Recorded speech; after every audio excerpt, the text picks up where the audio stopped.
Hello and welcome to NBA Today with Cameron Sadeghi. I am your host, Cameron Sadeghi, and we have a lot to talk about here. Lamar Gafford will be on the show today. Very, very great show today for you. NBA Today with Cameron Sadeghi. You can tweet me at SM_Cameron. You can comment. Click the green bubble, type away, I want to hear your thoughts, or just call me 949-456-2911, 949-456-2911, or you can text your question, comment, whatever the case may be. So Lamar Gafford will be on at 10 o'clock. He's a part of the Gafford and Brown Show on this channel. So Pelican talk. Yes, we're going to be talking about the New Orleans Pelicans and what they're going to do this season. Okay, first things first. Huge news out of LA. Kurt Rambis is returning to the Lakers as an assistant to Mike D'Antoni. Wow, God. Let's just put it this way. Do I respect Kurt Rambis? Is he a good guy? Yes. Is he a good coach? Well, not all good guys are good coaches, and that's basically who Kurt Rambis is. I mean, you talk about when he was a head coach in LA for that time with Kobe. Horrible job. And then he goes to Minnesota, really struggles. I mean, it was just a mess. I mean, and just as an assistant, personally, I just don't think Rambis should be a head coach. I think he should just be an analyst, personally. I think, God, I don't know. I mean, the Lakers, they're kind of in a mess. I mean, again, we talked about it yesterday, but this team again and again and again, and their mystique is big, and I totally get that. But no one in their right mind can make the observation that this team is going to have a lot of success. Period. And they've got so many issues defensively. If you can't get back on defense, don't even show up. Don't suit up. What's the point? Did you see their transition defense last year? I remember there was one game, I think it was Grizzlies-Lakers regular season, and it was a 3-on-1 or maybe a 4-on-1? I don't know who was back, like Jody Meeks, and then it was Conley, Randolph, Pondexter. It was just like all charging right at Meeks, and he's like, guys, help me out. I mean, they just flat out don't get back on defense. You know, we had Eric Pincus on last year. He said, "Oh, it has nothing to do with that. You don't need. I mean, you need world-class speed to play transition defense. Give this team a break. No, they're paid professionals. Okay, transition defense is one of the easiest defensive concepts for professional basketball players to understand. Okay, look, Doc Rivers, he has very tough defensive schemes that are kind of hard to understand. And rotations. Transition defense, it's all common rule. You learned it from AAU, high school, college, all the way through. You do drills. You know those drills where you have 4 guys lining up on the baseline and then 4 guys at the free throw line. Coach calls 1, 2, 3, or 4. Or no, he passes it to the point or the 4 or whoever. And then, or no, he calls out a number, maybe 3, and the guy who's guarding the 3-man has to go touch the baseline, sprint back on defense, and the rest of the guys have to communicate and go back on defense and recover. I mean, those are simple drills. I mean, that's the most iconic, most famous transition defense drill that you can find. And the Lakers can't master that simple task. Old, and people say, oh, they're just old. No. I've seen old teams get back on defense. I've seen Kevin Garnett get back on defense. Sprinting, communicating, holding people accountable. You don't get that with the Lakers, and that's where they're in a huge mess. They're not making the playoffs again. Last year they did make the playoffs, but again, when I mean again, I've said this repeatedly, time and time and time again. Just a mess. Just a mess in La La Land. So, Lakers fans, don't expect a good year for your team. On the other hand, let's go to the East. Indiana, where the Pacers are really looking good. Even Mario Chalmers said the East will be a beast next season. The Heat point guard says that between Brooklyn, Chicago, and Indiana, he thinks the East will be a beast every night this coming season. This is according to Tim Reynolds of AP, the Associated Press. He was talking about all these different things, and Chalmers was talking at an annual golf tournament in Kansas. So this is a fundraiser for breast cancer research and other charitable causes. Look, I mean, it's true. This is not like, oh my god, he just said something controversial. No. Okay, I think most people would agree with what Chalmers has to say. You know what? I really respect that from the Heat right now, especially Chalmers, because they call it like, in the NBA, I heard Shaquille O'Neal say this once, it's called Fat Cat Syndrome. When you've won multiple championships, you kind of just take it easy, or you just think you're the best, so you're just kind of glide through the season. No, the Miami Heat know what challenge is coming up, and if they're not ready, they're not making the NBA Finals. Indiana, I mean, punch for punch, they've got everything right on.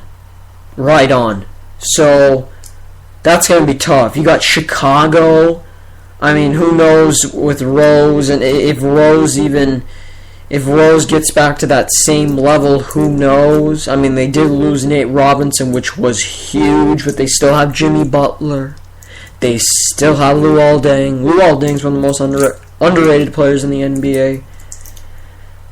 When you have guys like that, especially for Chicago with all the great defense, Thibodeau, they're going to be tough.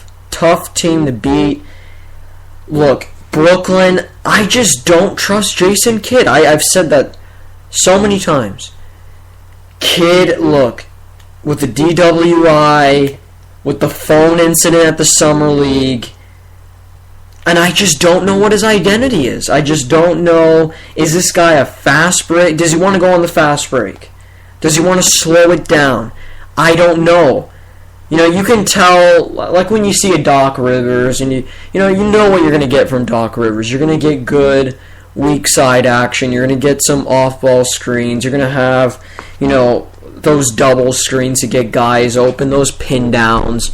You know from guys like Vinny Del Negro, it's going to be more of a pick-and-roll offense. You know, guys like Mark Jackson, they're going to rely on horns. Look, you know that coming in. But when a guy's never even coached as an assistant, how are you going to know? I mean, seriously, with Keith Smart, he wants to get up and down. He wants to make it a fast tempo game. Even we knew that as an assistant, that's been one of Keith's motives. So, again, if we have no idea what Kidd is going to present the style of play, and when you don't have an identity in the NFL, in the NBA, or in any sport, you're not going to win a championship. So Brooklyn, again, they got Garnett and Pierce. They got to get that adjusted as well. And that's a very tough spot for them because they're not going to have Garnett and Pierce for long. this just may be the last year for both. And I think they do respect Kidd, but with the recent incidents, I mean, it's fair to question Kidd. It really is. I mean, I know he's been a leader on the court for all these years, with Team USA, and Krzyzewski saying, "Oh, he's like a coach on the floor, just like Chauncey Billups." Look, it's a totally different animal when you are the head coach, when you are the man that all 14 men are all staring at you, and it's a big commitment. And if you're not ready and prepared every single night, you're going to get scrutinized, not just by teammates, by your players, but by the media and by so many other people. Management nowadays is really impatient. I mean, look at Billy King. Billy King is a really good GM in this league for the Brooklyn Nets, but he is really impatient. I mean, I get how the guy wants to win. I totally respect that. Everyone wants to win a championship. That's great. But you're to fire Avery Johnson 20 to 25 games in the season, and then put PJ Carlesimo, come back, and then say, "No, PJ, you're gone." I mean, just make a choice. Make a decision. And I know Mikhail Prokhorov, they want to have Kidd there long term, and he's a good icon. They want to be above the Knicks, and they want it to be Brooklyn's area. They want Brooklyn to be the number one team, and I totally get that from a marketing perspective. But when it's time to suit up, and you put your line, you put your foot in between those lines on that 94 foot floor, there's no excuses. Kid's gonna have to be accountable for everything, and I hope he's willing to take on that big challenge. It's a huge challenge to be an NBA head coach. I think at times it's harder to be an NBA head coach than an NBA player, because usually the players are, given the benefit of the doubt, especially with the coaches being less paid. So it's a really tough situation there. Very tough. Let's move on to the Bay Area. San Francisco.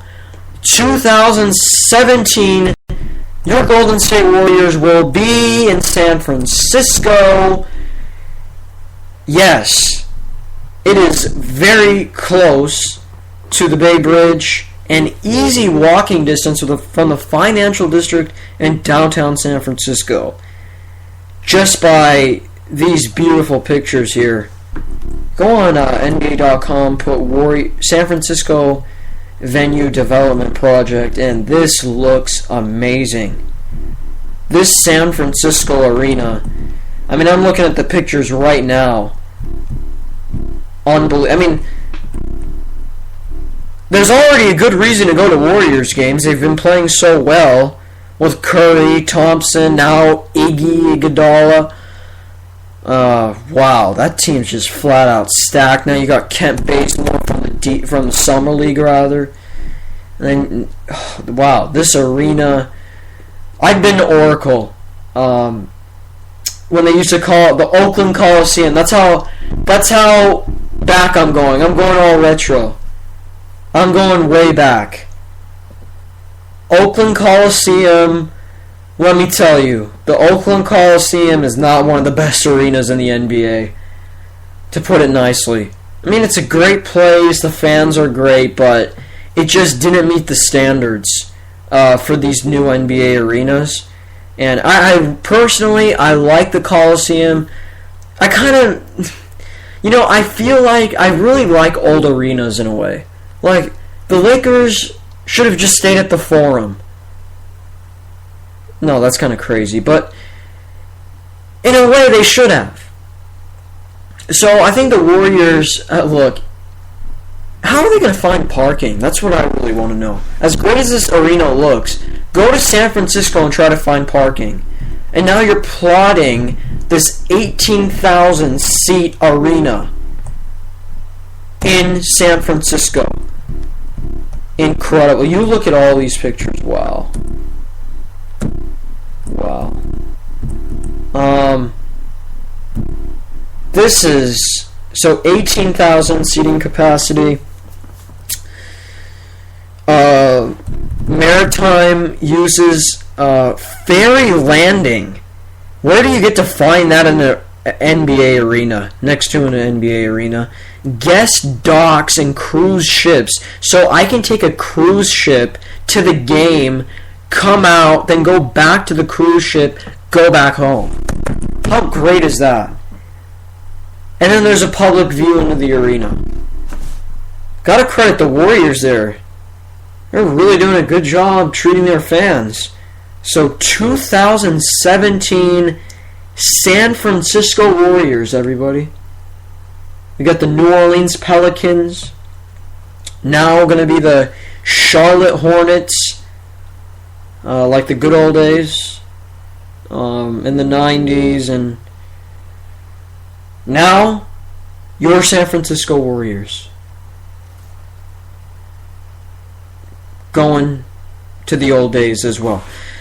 Let's move on to something that a man has done. He's in the media. He's a writer. TJ Simers. If you know, if any of you read the LA Times, I don't, but I just know TJ from his sports work. You go ask most people in LA and they say they hate TJ Simers. I know that's really mean to say, but I don't like TJ Simers either. Sorry, but I just don't. TJ Simers is a disappointment. And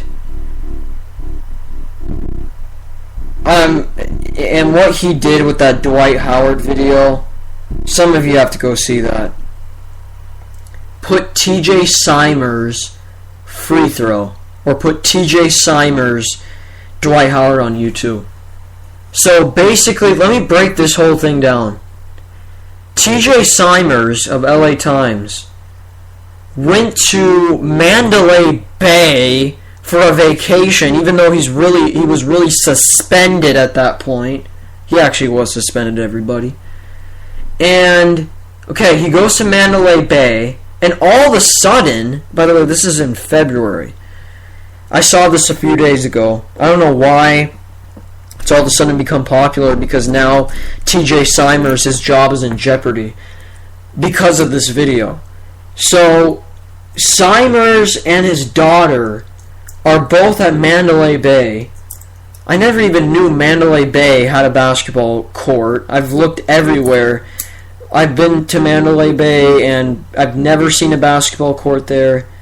Maybe they've added it recently. I don't know what they did over there, but don't worry about it. Let's move on.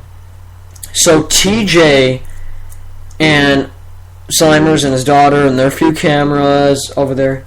By the way, the LA Times cameras aren't there, so LA Times really didn't know until later on. So the Mandalay Bay cameras are there. They're going to put this on YouTube. They did put this on their own YouTube account. So Dwight Howard, all of a sudden pops in. He's hugging TJ. I'm like, Dwight, you know who TJ Simers is? And they talk about it in the beginning of the video. So TJ Simers made this crazy, ridiculous, zero integrity bet with Dwight Howard. Okay? He said, I'm going to let my daughter shoot free throws against you. We're going to have a free throw shooting contest, because since you're really not that good at the free throw line, you're going to be using your left hand to shoot free. That's what TJ Simers. So TJ, you came all the way to Vegas, for that? And then what was so classic of Simers is that heckling Howard, trying to make fun of Howard, make this into a psychological game. Okay, Howard lost. But you know what, Dwight? I'm really proud of you for this sense. He was laughing it off the entire time. He was... You know what? Honestly, you could tell Howard wanted TJ's daughter to win. And that's just typical Dwight. That's so classy on his part. I mean, I don't know him outside, but you could tell when the cameras are there. I mean, he's pretty nice. He seems like a pretty nice guy, when the cameras are there. So, first of all, the thing that really, if it was me, I think I might have gone punched TJ Simers. Okay, as crazy as that is, look, TJ, where's the integrity? I mean, you are at the second biggest media market in America. Top 5 in the world. You're working for one of the best newspapers in the world for 20 years. And then all of a sudden, and he's been like this throughout his whole career. And then I'm going to go take a vacation to Mandalay Bay with my daughter. Go heckle Howard. What does that accomplish? It's ridiculous. And again, in our show here, NBA Today with Cameron Sadeghi, I like to connect it all back to society and sport. Like to the whole general picture. Why? And this would never happen, and maybe Howard Cosell is one of the first, maybe the pioneer to do this. But why has sports media and those in the media feel like that name-calling, making fun of, heckling, belittling is a trend? Why? I mean, I know Howard Cosell kind of brought it up, but to be honest with you, I don't really like Howard Cosell. I really don't. There was a big love-hate relationship with Howard Cosell. You either loved him or you hated him. You know what? Howard didn't really like you. I don't like confrontations. TJ Simers was looking for confrontation the entire time. Skip Bayless looks for confrontation all the time. Like, really, you have to call Chris Bosh Spice? I mean, come on now. I thought you had a little class, Skip. I mean, you are a Grantland Rice Scholar, aren't you?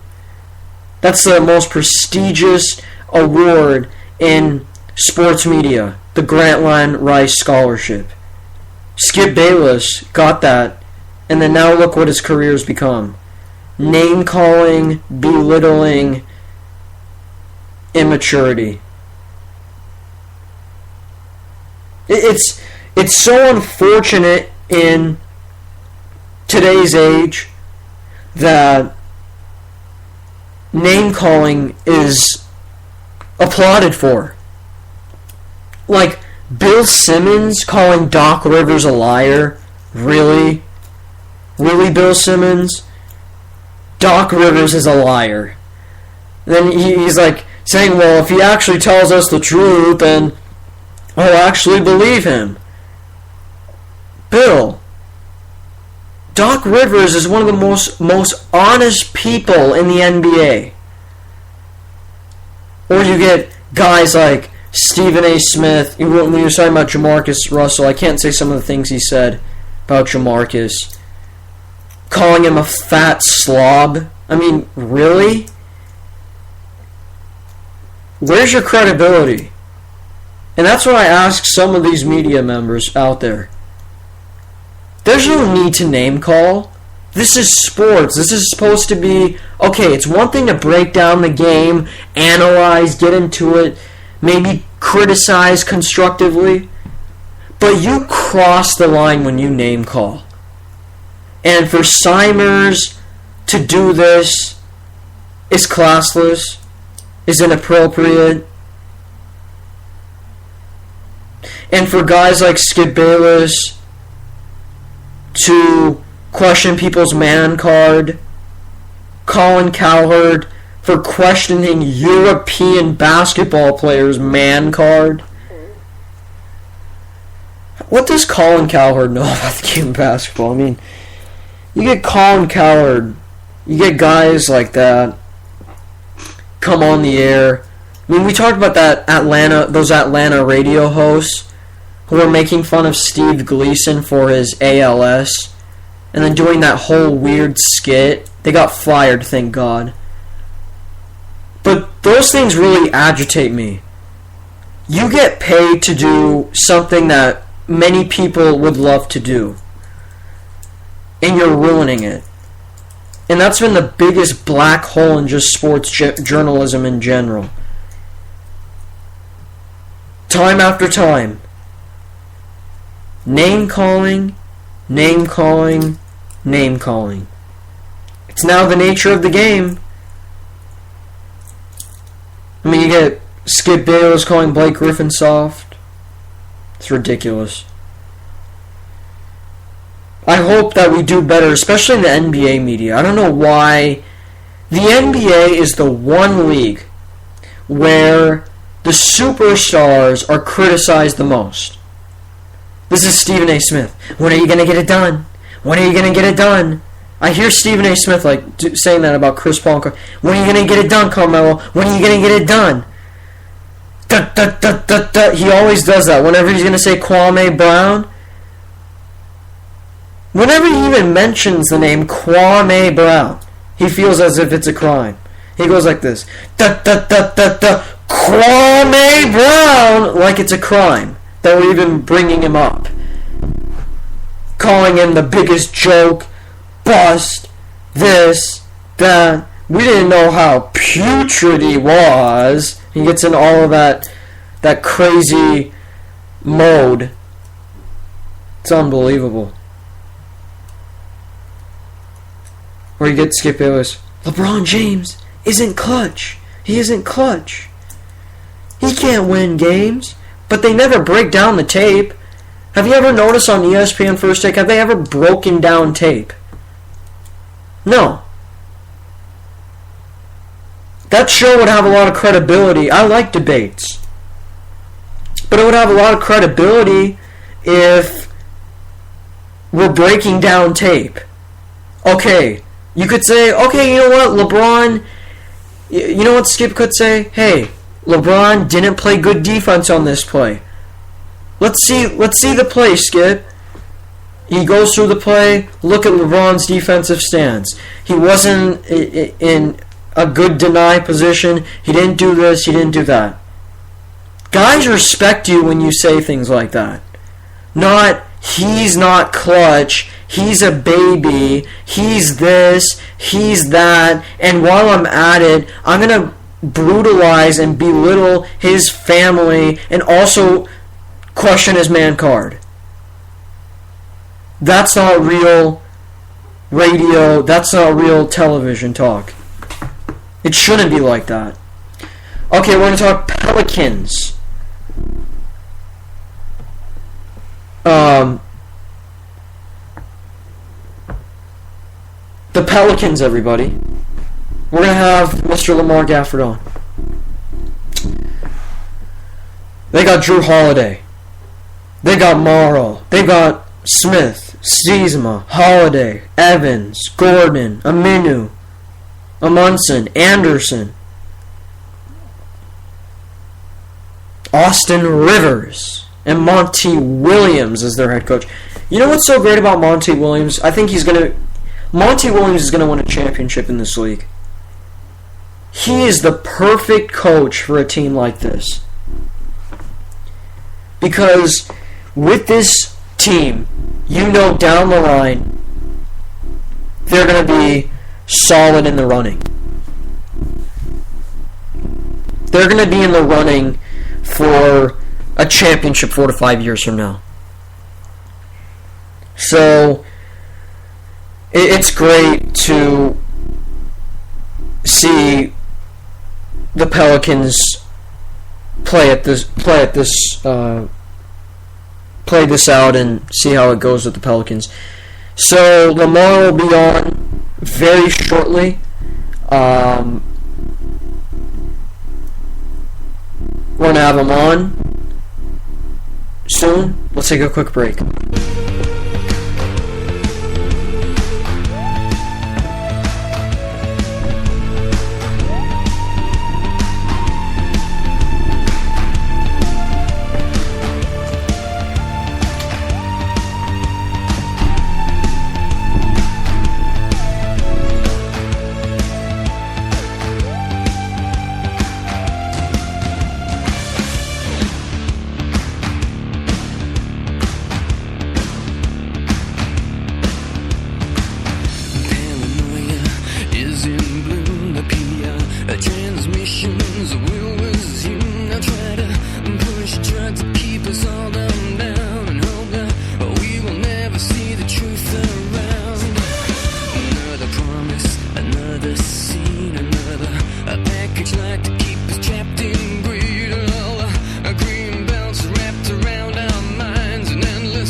We're going to get Lamar here in a few moments. So let me just give my thoughts about the Pelicans, and then immediately when he calls, I'll get him on. So, with this team, right coach, right system, defensive mindset, the pieces, it's going to take time to fit. To fit. Evans, again, he can break dudes off the dribble like no one else. He can take a guy one-on-one, 5 seconds left on the shot clock, I need to make a play, he can do it. Rivers, same. Gordon, same. Aminu, sometimes. And then you got Anthony Davis, who can block shots. We have him on.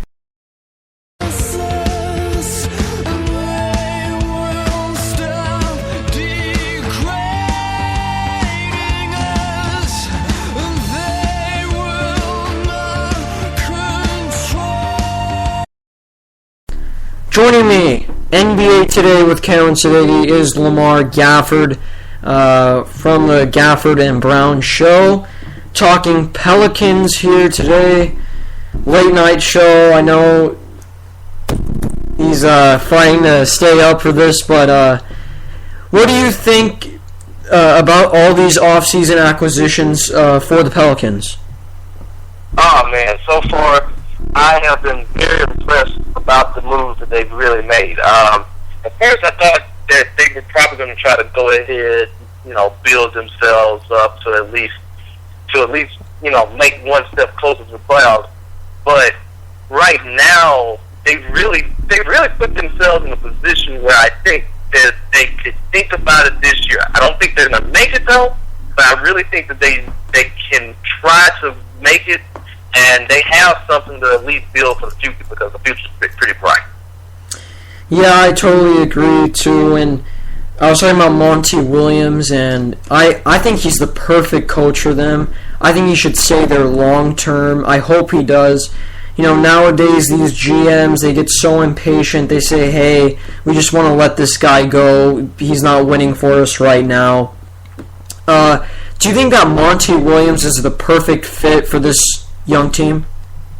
Oh yeah, definitely. I mean, we've really seen what he could do as a head coach for the team. I remember his first year when he was with when they were called the Hornets. He took a Chris Paul led team to the 7th seed, and to at least a 2-2 tie at one point against the Lakers. So I know the past 2 years have been kind of more like rebuilding, But this is a guy that can really, I feel like that he can be a pretty good mentor for these players out there too, and that's what they really need. What about the new acquisitions, Holiday and Evans? How do you think they fit in that system? Oh, love them so much. With Jrue Holiday, they at least get themselves a very good point guard that can be an all-star caliber type guy. Now, I know Gray Vasquez, he did a pretty decent job for them last season, but when you get a guy that is like Jrue Holiday, and we've seen how he did with Philadelphia last season. I mean, just think if he had Bynum in there, his numbers would probably be a little bit better. But this is a guy that's an all-star caliber guy, and especially with the point guards from, it might be a little bit tougher for him to now be in the West, but this guy can play at an all-star level, and you had to basically get somebody like that. With Tyreek Evans, I think now you get a guy that we're going to see how can he adjust now to being outside of Sacramento. I think he's a very good player. People are sleeping on him still, and it's also just going to be interesting to see what's going to happen with him, because I would think at least with them getting Evans, that I would think maybe the shoes on the other foot for a guy by the name of Eric Gordon. Yeah, I agree there. I think Evans and Holiday really bring a big dynamic to that team.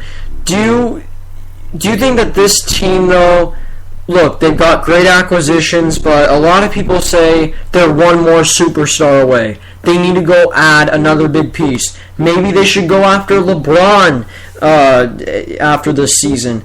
Do you think that this team needs any more talent, or do you think this is just more of a process that they have to go through, similar to the Thunder, and just maybe add a few pieces here and there? Or do you think they need to add one more superstar to clearly define themselves as a big-time contender in the East?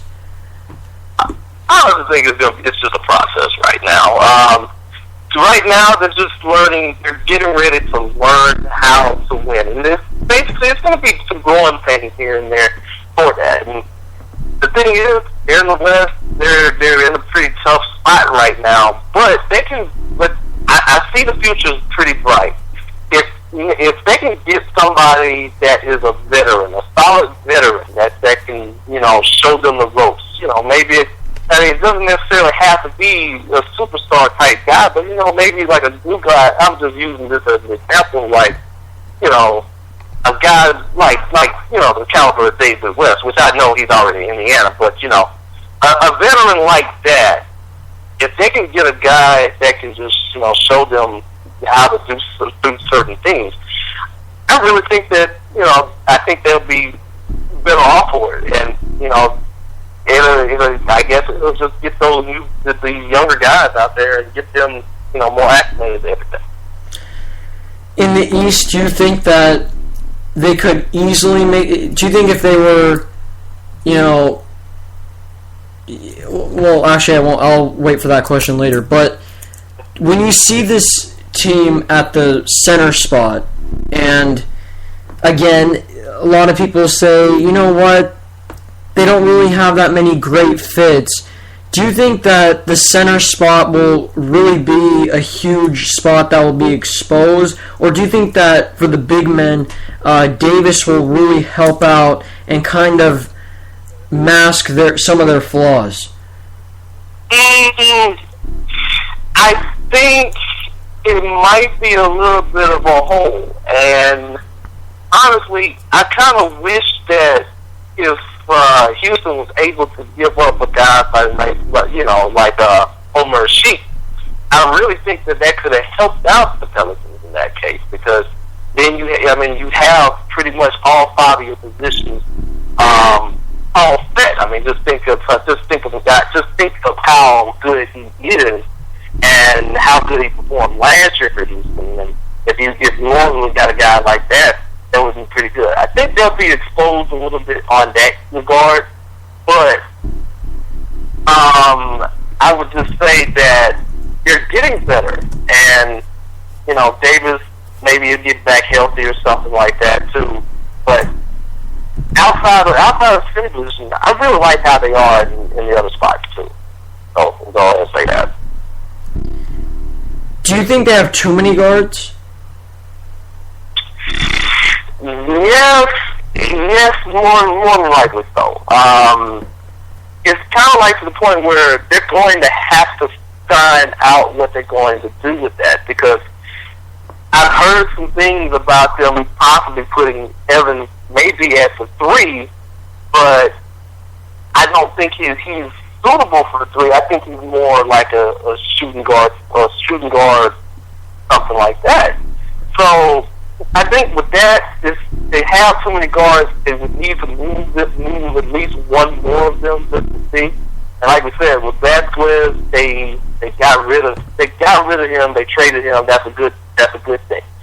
But it's going to be really interesting to see what they're going to do with Eric Gordon, which he has said before that he does not like being there. He has said before that.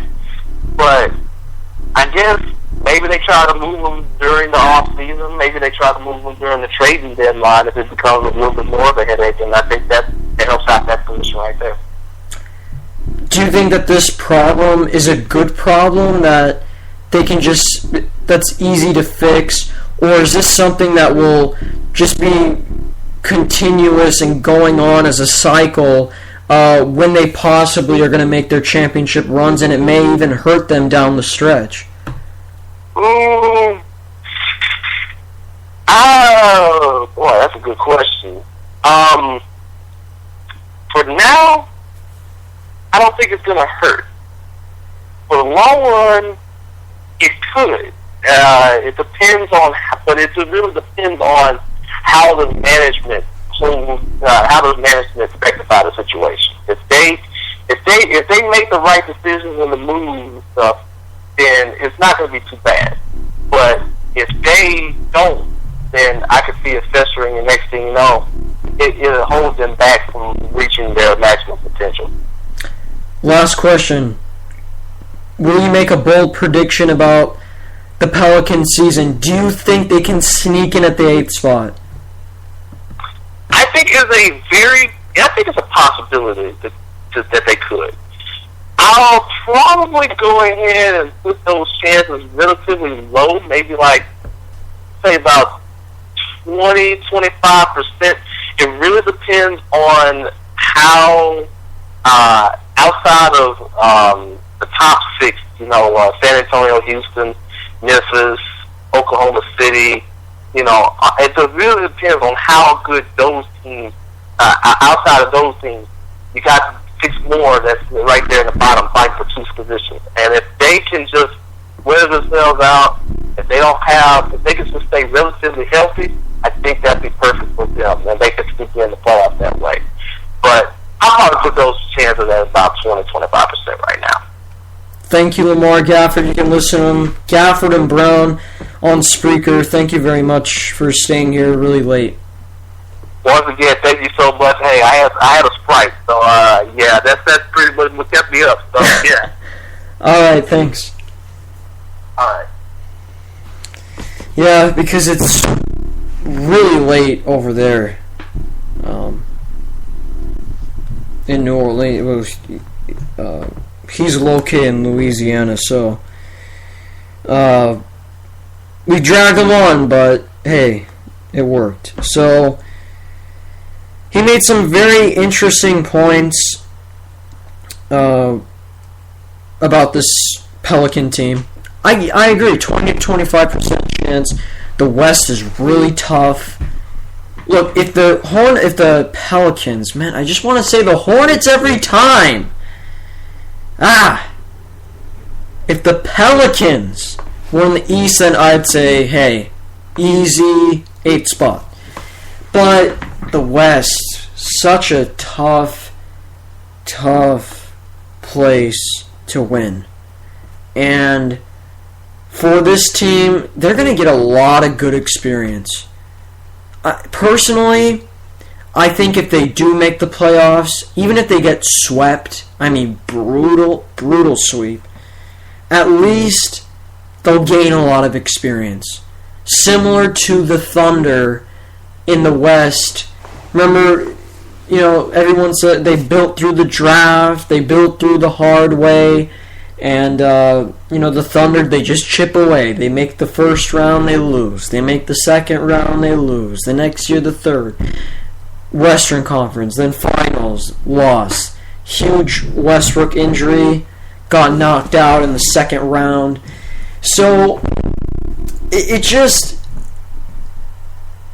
I think the Pelicans are trying to go with the Thunder way, and I think that's a perfect way for the Pelicans to become a really good organization with Tom Benson and crew. That's a wrap. That's an end for this, yes, NBA Today with Cameron Sadeghi night version, late version. So, thanks for listening, NBA Today with Cameron Sadeghi. We may have 2 people who are going to be a part of this. It'll be probably on our next show. It's going to be a surprise. I'm not going to tell you, but it may be a debate show, and it just won't be me.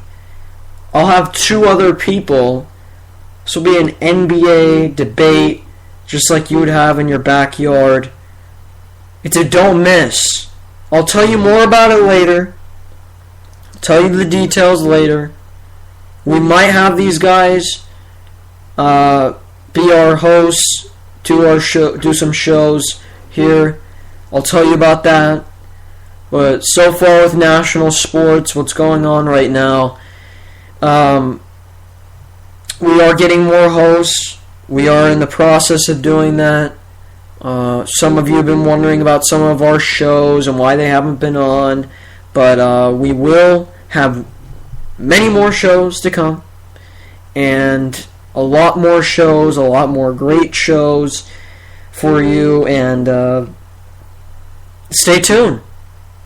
All the time, Spreaker, National Sports, NFL Goal Line with Nick and maybe me will be probably later, or most likely Nick and Andrew, but maybe Andrew's out, so I may have to step in and talk about some David Akers stuff. No, I'm just kidding. I'm not talking about David Akers. Those of you who probably listen to that show know what I'm talking about. Talked about David Akers for like 20 minutes. It's the funniest stuff that we've ever had on Spreaker. So, NBA Today with Cameron Sadeghi, that is a wrap, and thank you for listening. Hasta luego.